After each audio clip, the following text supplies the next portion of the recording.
Senhor ministro relator, ministro Alexandre de Moraes, senhora ministra Carmen Lúcia, senhores ministros Luiz Fux e Flávio Dino. Na sessão de recebimento da denúncia de 26 de março, o panorama dos fatos traçados pela acusação foi detidamente apresentado e analiticamente perquirido. A denúncia foi recebida por unanimidade, por preencher os requisitos do artigo 41 do Código de Processo Penal e por não lhes serem aplicáveis as causas de rejeição do artigo 395 do mesmo Código. A narrativa dos fatos, tida pela turma como suficiente para ensejar a abertura do processo penal, é a mesma destes autos. Remeto-me às considerações orais proferidas, então, na certeza de que não será diferente o entendimento desta turma nesta assentada. Reitero que, também quanto aos acusados listados no atual grupo, houve a individualização dos fatos atribuídos a eles, permitindo a cada qual o conhecimento daquilo que lhes pesa como descrição de conduta típica. Quanto a este núcleo, os denunciados ocupavam posições profissionais relevantes ao tempo do desenvolvimento do processo de abolição violenta do Estado Democrático de Direito e de deposição do governo legitimamente constituído. Cada qual gerenciou ações da organização criminosa. Silvinei Vasques, Marília Ferreira de Alencar e Fernando de Souza Oliveira coordenaram o emprego das forças policiais para sustentar a permanência ilegítima de Jair Messias Bolsonaro no poder. Mário Fernandes ficou responsável por coordenar as ações de monitoramento e neutralização violenta de autoridades públicas, em conjunto com Marcelo Costa Câmara, além de se ter desincumbido da interlocução com as lideranças populares ligadas aos momentos de violência do dia 8 de janeiro de 2023, conferindo-lhes suporte e estímulo. Felipe Garcia Martins Pereira apresentou e sustentou perante o então presidente da República e auxiliares militares o projeto de decreto que daria forma às medidas excepcionais caracterizadoras do golpe arquitetado. Algumas preliminares arguidas pelos defendentes já foram apreciadas e rejeitadas na sessão de 26 de março último. Não somente foi ali admitida a plausibilidade da denúncia, como também a Corte decidiu rejeitar a preliminar de suspeição dos ministros Alexandre de Moraes, Flávio Dino e Cristiano Zanin, rejeitar a preliminar de incompetência do Supremo Tribunal e da primeira turma para o julgamento do feito, rejeitar arguições de nulidade processuais relativas à ilegalidade da simultânea apresentação de respostas dos acusados e do colaborador, à ofensa ao princípio da indivisibilidade da ação penal, a impedimento de acesso a elementos de prova constante dos autos, prática de fishing expedition, a ilegalidade da decisão que determinou a instauração do inquérito 4.878, que originou a PET 12.100, contaminando provas. A turma também, por unanimidade, rejeitou a preliminar de nulidade da homologação e da colaboração do acusado Mauro César Barbosa Cid. Algumas das preliminares dos acusados deste núcleo são diferentes das que foram avaliadas. Como já conhecidas, nenhuma dessas novas arguições convence de irregularidade nulificante.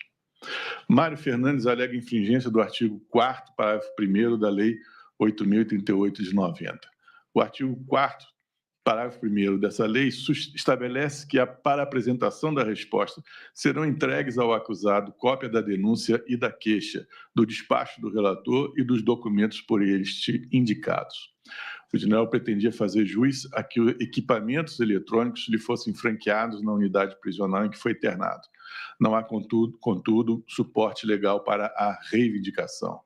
O dispositivo legal não especifica a forma com que os documentos hão de ser postos à disposição do acusado, se física ou digitalmente. A lei contenta-se com que seja franqueado o acesso do denunciado aos arquivos pertinentes. Esse direito do acusado foi respeitado integralmente. Nunca lhe foi recusado o conhecimento de textos impressos pertinentes. As razões do eminente relator para indeferir o pleito do acusado continuam persuasivas e a elas o Ministério Público adere, disse o relator. O ingresso de computador em unidade prisional militar para utilização junto ao preso preventivo, ainda que para supostos fins processuais, não possui qualquer previsão legal. Além disso, a utilização de eletrônicos por preso provisório é expressamente vedada na legislação, nos termos do artigo 50, inciso 7º e parágrafo único da Lei 7.210 de 84. Nesse contexto, os advogados regularmente constituídos podem levar cópias impressas das peças processuais ao denunciado, oportunizando, assim, sua efetiva participação nas discussões defensivas, garantindo o direito de ampla defesa. Mário Fernandes reclama de indeferimento do pedido de revogação de prisão preventiva. O não atendimento do pedido de revogação da prisão preventiva não gera impacto sobre o recebimento da denúncia. Objeto da deliberação desta sessão. Observo de toda sorte que no dia 14 último, o ministro relator Alexandre de Moraes rejeitou nova postulação de relaxamento da providência, retomando os fundamentos que a ensejaram e acrescentando a própria formulação da denúncia como elemento de reforço para o receio dos riscos antevistos. O denunciado Fernando Souza Oliveira formulou o argumento de ilegitimidade de parte. A questão apresentada como preliminar consiste antes em matéria de mérito, ligada ao grau de relevância da contribuição do denunciado para a trama criminosa.